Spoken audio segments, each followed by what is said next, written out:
Vous pensiez tout savoir sur Théoden. Détrompez-vous. Voici ce qui arrive quand un homme écoute trop de gens. Il se vide, il se fane, il s'éteint lentement, sans bruit, comme un roi qui oublie qu'il est roi. Et aujourd'hui, on va revenir sur l'une des chutes les plus sous-estimées de tout Tolkien. Pas une chute provoquée par une armée, pas une chute provoquée par un ennemi visible, une chute provoquée par quelque chose de bien plus discret, mais infiniment plus dangereux. L'influence d'une seule voix, répétée, insinuée, glissée dans les failles d'un esprit fatigué. Théoden n'a pas été vaincu par le Mordor. Il a été vaincu par un homme, un seul. Grima. Un conseiller qui savait exactement comment éroder une volonté, comment affaiblir un jugement, comment isoler un roi jusqu'à ce qu'il n'ait plus la force de penser par lui-même. Pas besoin de magie spectaculaire, juste des mots. Encore et encore. Jusqu'à transformer un leader en spectateur. Et la vérité, c'est que ce mécanisme n'a rien d'ancien. Il existe toujours, aujourd'hui, partout. Des hommes qui perdent leur voix parce qu'ils accordent trop de poids à celle des autres. Des hommes qui laissent leur entourage, leurs critiques ou leurs propres doutes décider à leur place. Peut-être même que vous avez déjà connu ça sans le voir venir. Avant qu'on aille plus loin, si ce thème vous parle, abonnez-vous à la chaîne Au-delà du Mordor. C'est le moyen le plus direct et le plus efficace pour soutenir ce contenu. Vous pouvez aussi liker la vidéo. C'est simple et ça aide la chaîne à se faire entendre dans le vacarme de l'algorithme. Et pour ceux qui veulent aller un peu plus loin, vous pouvez laisser un commentaire. Dites-moi simplement ce que cette scène vous évoque. Pas besoin d'essayer d'être profond. Juste votre lecture. Souvent, les réponses les plus spontanées sont les plus intéressantes. Revenons à Théoden. Son histoire n'est pas seulement celle d'un homme affaibli, c'est celle d'un symbole. Le symbole de ce qui arrive quand on laisse une voix extérieure prendre trop de place dans notre propre tête. Le symbole d'une souveraineté qui s'effrite, un fragment après l'autre. On ne perd jamais son pouvoir en une fois. On le perd par petites doses. Un doute accepté, une critique qu'on laisse entrer, une décision qu'on n'ose plus prendre. Et un Grima qu'on laisse parler trop longtemps. Dans cette vidéo, vous allez découvrir comment un seul conseiller a brisé un roi.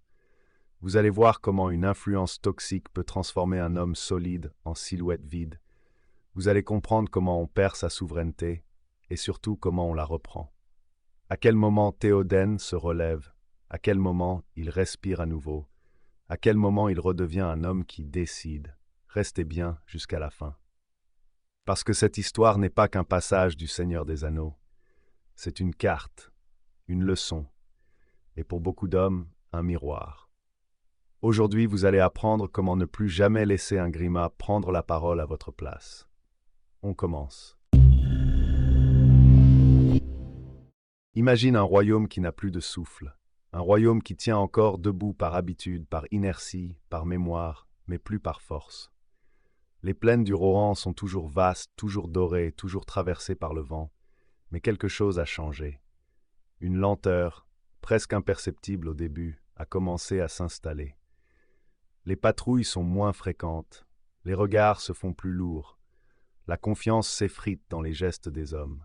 Et au centre de ce royaume, dans la grande salle de Méduseld, là où tout devrait vibrer de puissance, trône un roi qui ne trône plus vraiment. Théoden, fils de Tengel. Un nom qui résonnait autrefois comme une promesse de stabilité. Un roi respecté, un guerrier expérimenté, un homme que son peuple aimait suivre. Mais ce temps-là semble déjà lointain, très lointain. À sa place, un corps immobile, un visage creusé, des yeux qui ne portent plus de lumière. Pas la fatigue d'un vieillard, pas l'usure du combat. Non, quelque chose de plus profond. Comme si quelqu'un avait lentement éteint chaque lumière intérieure, une par une, jusqu'à ce qu'il ne reste plus qu'une coquille vide. Et pourtant, rien de spectaculaire ne s'est produit. Pas de trahison ouverte, pas de coup d'État, pas d'assaut ennemi. Ce qui a brisé Théoden, c'est un mécanisme beaucoup plus subtil. Le travail patient, précis, perfide, d'une seule voix. Grima, conseiller, serviteur, parasite brillant. Il n'a ni la carrure d'un guerrier, ni la noblesse d'un chef, ni le courage d'un cavalier. Mais il a quelque chose de plus dangereux que tout cela. L'art de jouer avec le doute des autres. Il ne frappe pas. Il murmure. Il ne contredit pas. Il insinue. Il ne domine pas. Il enveloppe. jour après jour, phrase après phrase, jusqu'à coloniser l'esprit de son roi. Et ce procédé, il est beaucoup plus moderne qu'on ne le croit. Parce qu'on a tous connu un Grima, celui qui, sous couvert de « je t'aide », t'alourdit. Celui qui te dit « je veux ton bien », mais te coupe les ailes sans que tu t'en rendes compte. Celui qui te fait croire que tu n'es pas prêt, pas capable, pas légitime. Pas encore, pas aujourd'hui, peut-être un jour, peut-être jamais. On pense souvent que la force d'un homme se brise sous la pression d'événements énormes, une défaite, une perte, un choc. Mais la plupart du temps, ce n'est pas comme ça que ça se passe.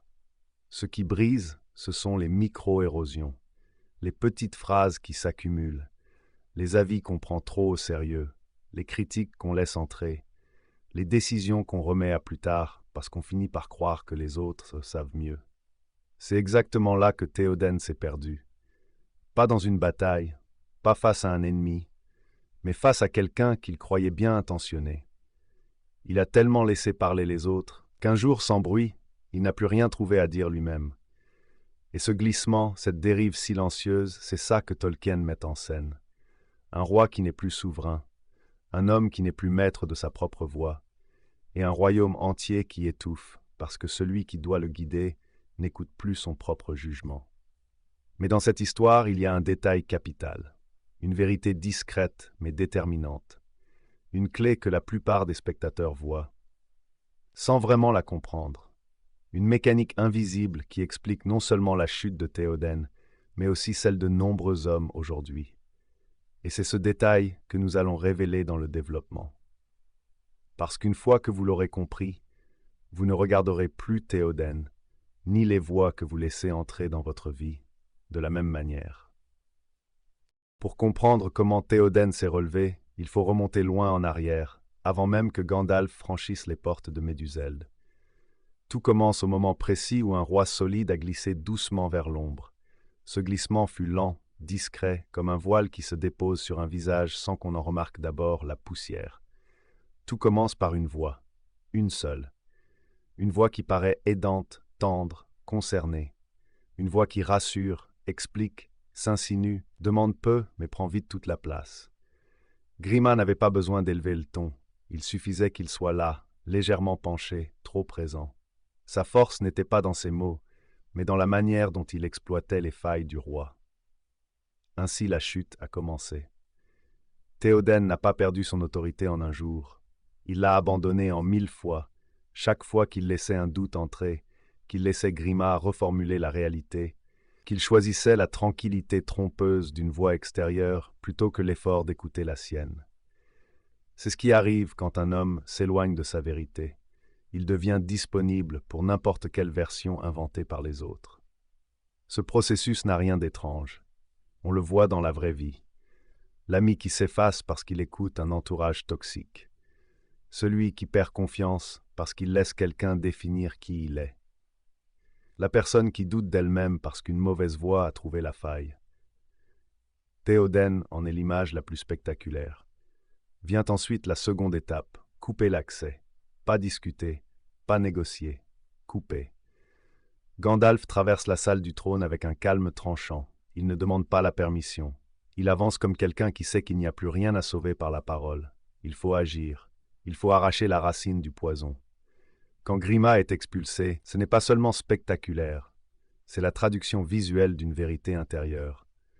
Tant que la mauvaise voix reste dans ton champ mental, tu ne redeviens jamais toi-même. Le lancer de langue de serpent, presque comique, symbolise quelque chose de grave. La souveraineté ne revient que si l'on retire le parasite. Retirer l'accès ne crée pas le chaos, cela rétablit l'ordre. Mais même après cela, il manque une pièce. Il faut replacer la voix originelle. Le silence ne suffit pas, le vide attire tout ce qui passe. C'est pourquoi, juste après l'expulsion, Gandalf prend toute la place dans le regard de Théoden. Il ne lui impose pas une nouvelle identité, il lui rend la sienne. Il renvoie au roi sa lumière, son souffle, sa stature. Dans le film, son visage reprend vie. Dans la réalité, cela ressemble à une respiration profonde que l'on n'avait plus prise depuis longtemps. Reprendre sa voix n'est pas spectaculaire, c'est intime. C'est le moment où, après avoir trop écouté les autres, tu entends enfin ce que tu penses vraiment. L'espace se rouvre, l'énergie revient, Le corps se redresse. Théoden ne devient pas un nouveau roi, il redevient le roi qu'il était.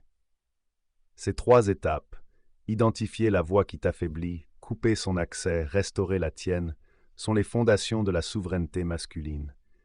Elles expliquent pourquoi certains hommes se perdent et comment ils peuvent revenir. Pourtant, un dernier pivot demeure, un point décisif que Tolkien glisse dans cette scène avec précision.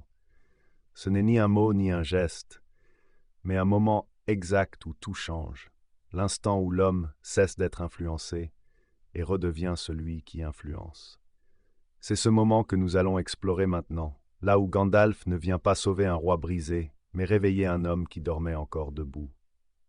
Au bout du compte, l'histoire de Théoden nous montre quelque chose de simple, mais que beaucoup d'hommes mettent toute une vie à comprendre. On ne tombe pas d'un coup, on tombe par glissement. On ne perd pas sa force en une seule erreur, on la perd en laissant les mauvaises voies prendre la place des bonnes. Et inversement, on ne se relève pas par magie. On se relève en retirant le poids des autres pour retrouver le son de sa propre décision. Ce moment où Théoden ouvre enfin les yeux, reprend son souffle et pose les pieds au sol avec la certitude d'un homme qui revient parmi les vivants.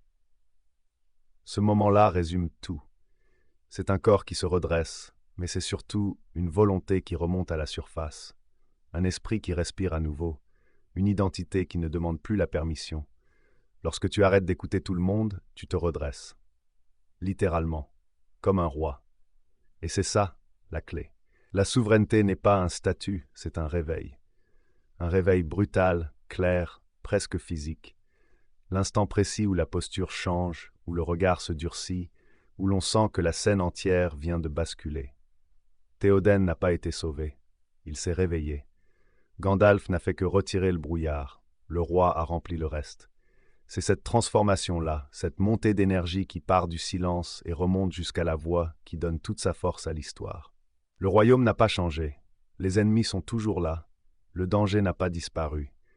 La seule chose qui a changé, c'est l'homme qui se tient debout.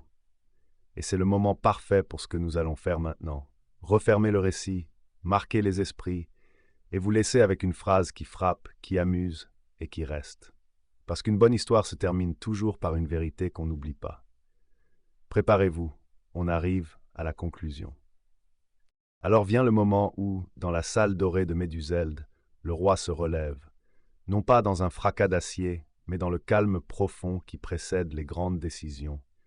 On dirait qu'une lumière longtemps endormie s'éveille en lui, une lumière qui ne vient ni d'un autre homme, ni d'un pouvoir étranger, mais de ce qu'il avait oublié au fond de son propre cœur. Théoden redresse la tête, comme si un poids ancien tombait enfin de ses épaules. Ses yeux, un instant voilés, retrouvent leur clarté, et l'on sent dans ce simple mouvement qu'un royaume entier respire à nouveau. Car lorsqu'un homme retrouve sa voie, tout ce qui dépend de lui retrouve un chemin. C'est ainsi que se déroulent les renaissances, non dans le tumulte, mais dans un geste simple, dans un souffle retrouvé, dans une volonté qui revient de loin, comme un cavalier revenant des frontières du monde. Si cette traversée avec le roi du Rohan t'a éclairé, si tu souhaites poursuivre ces récits où les mythes parlent aux hommes d'aujourd'hui, je t'invite à rejoindre la communauté d'Au-delà du Mordor. Abonne-toi et marche avec nous ce sentier où l'on forge les esprits libres. Et si cette vidéo a trouvé un écho en toi, une simple marque d'appréciation, un like est toujours reçu comme un signe d'allégeance amicale dans cette grande aventure. Pour l'heure, un dernier mot avant de fermer les portes de ce chapitre. Grima, toujours prompte à ramper dans les ombres, s'avance une dernière fois, la langue encore chargée de ses murmures. Seigneur, peut-être devriez-vous. Mais la phrase ne se termine jamais. Un battement de vent, une porte qui claque, et le serviteur perfide est renvoyé hors du hall royal, comme il se doit. Nous nous reverrons dans la prochaine histoire, là où d'autres vérités se cachent encore entre les lignes de la terre du milieu.